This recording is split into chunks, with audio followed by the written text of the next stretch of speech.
Hey everyone, it's Jill Celeste from the Celestial Marketing Academy and JillCeleste.com, where I teach purpose-driven entrepreneurs all they need to know about marketing so they can become the directors of marketing for their business. Today I want to introduce you to a concept that I created called Follow-Up Friday. And I created Follow-Up Friday, I don't even know how long ago it was. It was at least a year, maybe 2 years ago for myself, because I needed to create a process for following up with my sales leads. You see, I was one of those people who either would forget entirely to follow up or I would give up too soon.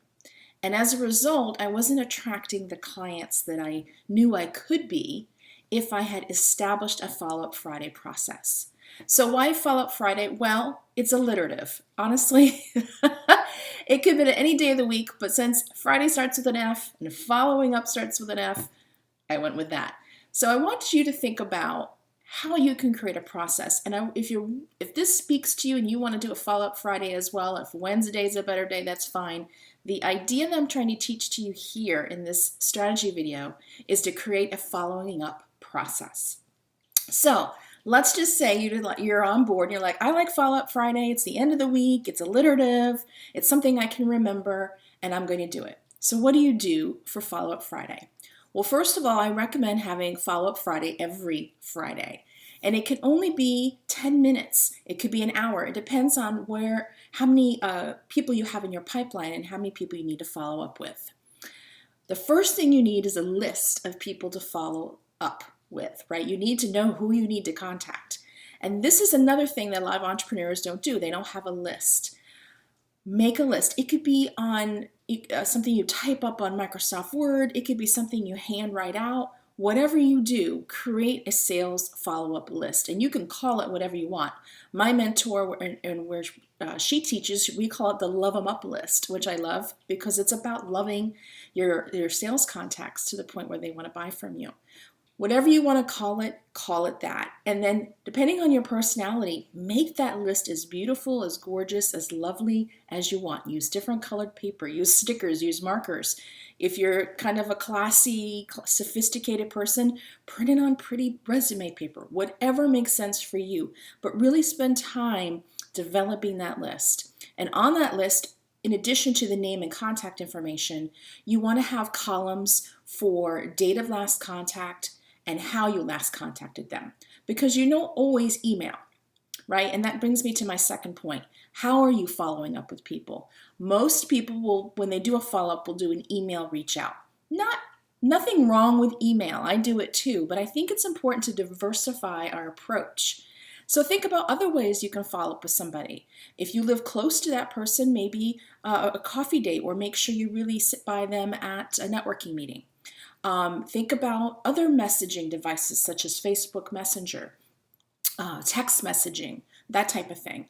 A phone call will also be awesome to do because a lot of people are afraid to do that. So pick up the phone and call that person. Mail a letter. Write a letter, then put it through snail mail. Again, that's sort of an interesting pattern interrupt because not many people are following up that way. So think about how you can follow up with people and then write down on your list how you last followed up so you can diversify your approach. And then go to your calendar and block the Follow-Up Friday time slots.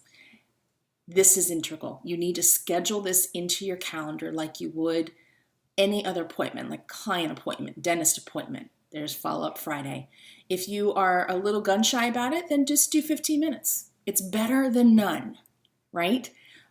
Look at how many people you need to follow up with and put that time in. I put it in every Friday as a standing meeting. So you could, put it in there. I'm going to do from 11 to 11:30 Follow-Up Friday between now and December 31st.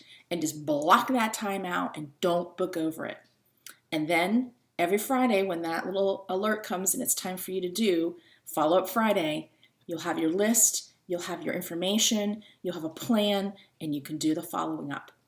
It becomes a habit at that point, the more you do it, and that means you won't miss the opportunity to follow up with people because, as you've heard, 7 to 9 follow-up touches before someone agrees to purchase from you. You've got work to do.